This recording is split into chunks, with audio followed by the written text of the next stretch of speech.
নমস্কার বন্ধুরা, চৈতি সিম্পল কিচেনে সবাইকে স্বাগত। আশা করি তোমরা সবাই খুব ভালো আছো আর আমরাও ভালো আছি। তো দেখো, আমি আজকে একটা রেসিপি তোমাদেরকে দেখাবো। তো সবাই এই রেসিপিটা করতে জানো, তাও আমি তোমাদেরকে দেখাচ্ছি আমি কিভাবে করি। তো খুবই সুন্দর সুস্বাদু আজকে গরমের উপযুক্ত একটা রেসিপি আমি করছি, মাটন দিয়ে পাতলা ঝোল। আর তার আগে বড়দের প্রণাম আর ছোটদের ভালোবাসা জানিয়ে আমি আজকে আমার রেসিপি শুরু করছি। তো আজকে মাটন, আলু আর টমেটো পেঁয়াজ দিয়ে পাতলা করে একদম একটা ঝোল করে তোমাদেরকে দেখাবো। তো তোমরা সাথে থাকো, আমার সাথে দেখতে থাকো, স্কিপ করো না ভিডিওটা। বন্ধুরা সবাই দেখতে থাকো, আশা করি তোমাদের ভালো লাগবে। তো মিডিয়াম ফ্লেমে আমি গ্যাসের ফ্লেমটা রেখে দিয়েছি আর একটা কড়া বসিয়ে দেখো আমি কিছু আলু দিয়ে দিয়েছি। তো তিনটে আমি মিডিয়াম সাইজের আলু নিয়েছি আর ছোট ছোট টুকরো করে দিয়ে দিয়েছি, খুব ছোট নয়, মাংসের মতনই আলু। আর খুব বেশি আলু আজকে দিয়ে আমি রান্নাটা করব না, অল্প আলু দিয়েই মাটনের রেসিপিটা করে নেব। তো মাটনটা কিন্তু একদমই মাখানো হয়নি, তোমাদেরকে দেখাবো আমি। মাটনটা পরিষ্কার পরিচ্ছন্ন করে আমি ধুয়ে রেখে দিয়েছিলাম। আর এইখানে আলুটা একটু লাল করে ভেজে তুলে নেব। তারপরে মাটনের রান্নাটা কিভাবে করছি সেটা অবশ্যই তোমরা দেখতে পাবে, আমার সাথে তোমরা থাকো। আলুগুলো লাল করে ভাজা করা হয়ে গেছে, 2-1 মিনিটের মধ্যে আলুগুলো লাল হয়ে গেছে।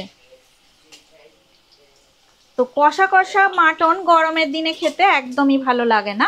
তো ভীষণ গরম, ভ্যাপসা গরম পড়েছে আর কারোরই কিছুই ভালো লাগছে না। যদিও মাঝে মধ্যে একটু বৃষ্টি হচ্ছে, তো এই বৃষ্টিতে কিছুই হচ্ছে না, গরম তো কাটছেই না, উল্টে একটা ভ্যাপসা গরম। তো আজকের এই রেসিপিটা সবারই উপযুক্ত রেসিপি।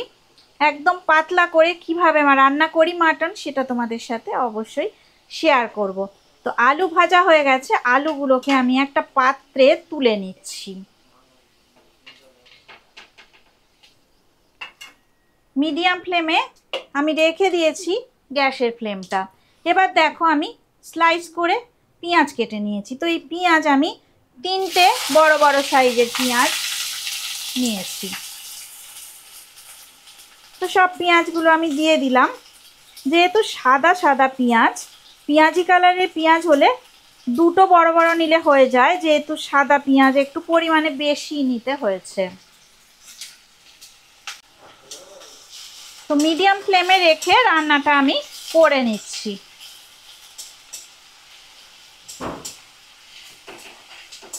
তো মাটন রান্না করতে গেলে পেঁয়াজ একটু বেশি লাগে, কিন্তু যেহেতু এটা সাদা পেঁয়াজ পরিমাণে সত্যি একটু বেশি দিতে হয়েছে।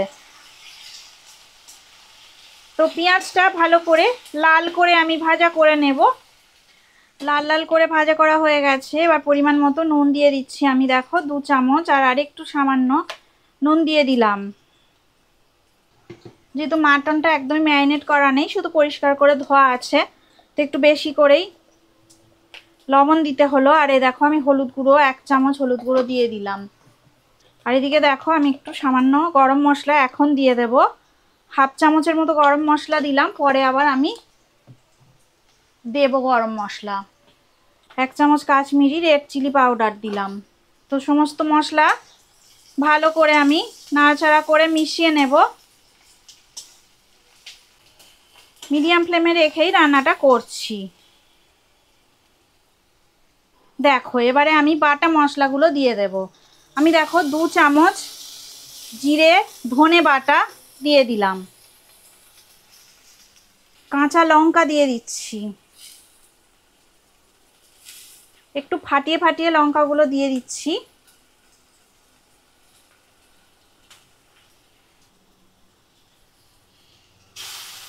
আদা রসুন বাটা আমি একটু বেশি করে দিচ্ছি, একটু বেশিই দিতে হবে। মাটন রান্না করতে গেলে কি বলতো, কম করে দিলে একদমই হবে না। 3-4 চামচ আদা রসুন বাটা আমি দিয়ে দিলাম। একটা কুচানো টমেটো দিয়ে দিলাম, একটা একদম বড় সাইজের টমেটো আমি নিয়েছি, তো দিয়ে দিলাম। তো মশলা ভালো করে এবারে কষিয়ে নিতে হবে।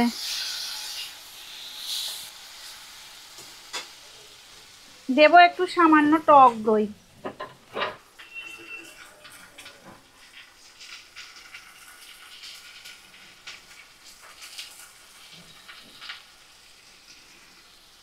4 চামচ টক দই দিয়ে দিলাম, ভালো করে কষিয়ে নেব। গ্যাসের ফ্লেমটা একদম হাই ফ্লেমে করেই রেখে দিয়েছি আমি। ভালো করে 2 থেকে 3 মিনিট মশলার সাথে মিশিয়ে এবার দেখো আমি পরিষ্কার করে ধোয়া মাটন দিয়ে দিচ্ছি।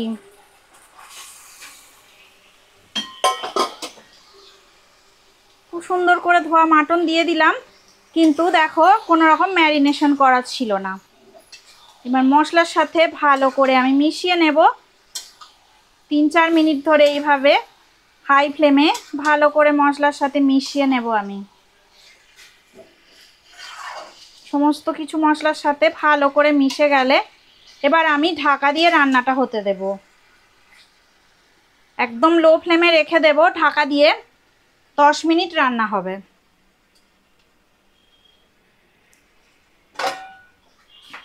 ফিরে আসছি 10 মিনিট পর। দেখো ঢাকাটা খুলে নিয়েছি আমি, 10 মিনিট হয়ে গেছে। তো যেহেতু দই দিয়েছি অনেকটা জল বেরিয়েছে, টমেটো আছে, তো জলে মাংসটা সিদ্ধ হবে। তো কড়াতে আমি করব না, যেহেতু একটু তাড়া আছে, কুকারে করে নেব।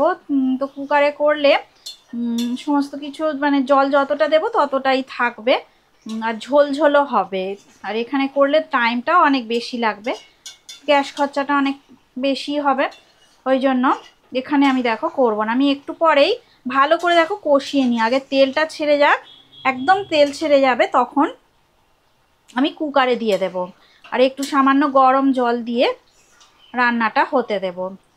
তো এখন একটু অপেক্ষা করতে হবে, 5 মিনিটের মধ্যে কষা কষা হয়ে যাবে, তখন কুকারে দিয়ে দেব।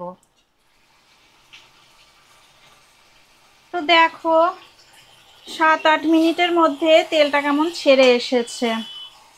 এই যে দেখো অনেকটাই তেল ছেড়ে দিয়েছে, তোমরা দেখতে পাচ্ছ। তো এখন এখানে আমি গরম জল দিয়ে দেব, আর তারপরেই দেব কুকারের মধ্যে। পাতলা মতন করেই ঝোল হবে, কুকারে 4-5টা সিটি দিয়ে দিলে মাংসটা একদমই সিদ্ধ হয়ে যাবে। তো দেখাচ্ছি তোমাদেরকে, পাশে আমি গরম জল বসিয়ে দিয়েছি, আর এর মধ্যে ঢেলে দেব গরম জল।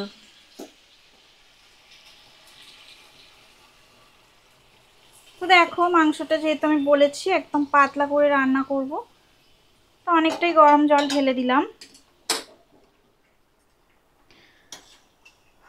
তো মাটনের একদম পাতলা ঝোল রান্না হচ্ছে। আর আলুটা দেখো এখন দেব না, কারণ যেহেতু প্রেসারের মধ্যে আলু দিলে 5-6-7টা সিটি দেবো, তো গলে যাবে।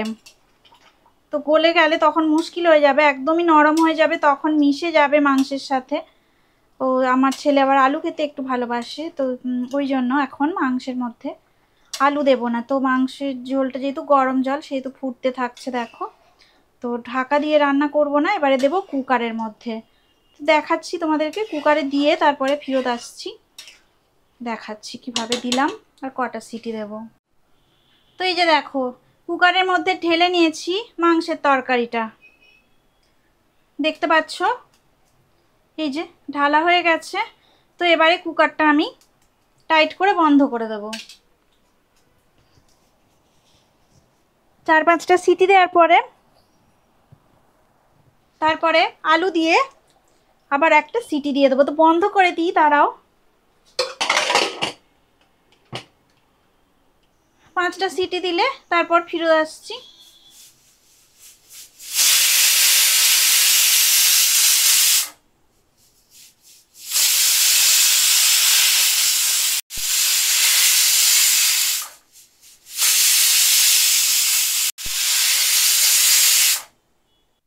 দেখো কুকারে আমি ঢাকনাটা খুলে নিয়েছি, আর এই যে ভাজা করা আলু এর মধ্যে দেখো দিয়ে দিলাম। এবারে দিয়ে ভালো করে ঝোলের মধ্যে আলুগুলোকে প্রেস করে দিই, কারণ এরপরে আর একটা সিটি দেব, দিয়ে নামিয়ে নেব। একটা সিটি দিলে আলু সিদ্ধ হয়ে যাবে। গ্যাসের ফ্লেমটা অন করা নেই, কুকারের ঢাকাটা দিয়ে গ্যাসের ফ্লেমটা অন করে দেব।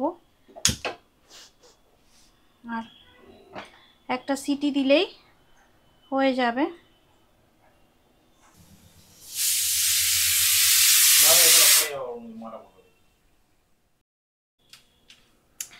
তো দেখো এবার কুকারটা আমি খুলে নেব। আলুগুলো একদমই সিদ্ধ হয়ে গেছে, আমি কিছুক্ষণ স্ট্যান্ডিং টাইম দিয়ে রেখে দিয়েছিলাম।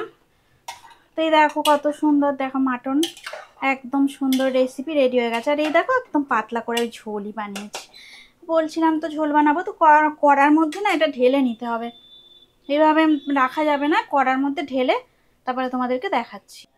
তো দেখো একদম রেসিপিটা রেডি হয়ে গেছে। রেসিপিটা যদি ভালো লেগে থাকে, মাটনের পাতলা ঝোল আলু পেঁয়াজ টমেটো দিয়ে, যদি তোমাদের ভালো লেগে থাকে অবশ্যই লাইক দেবে, শেয়ার করবে আর কমেন্ট করে আমাকে জানাবে তোমাদের কেমন লাগলো। তোমরা সবাই ভালো থাকো, সুস্থ থাকো আর আমার রেসিপি এইভাবে দেখতে থাকো।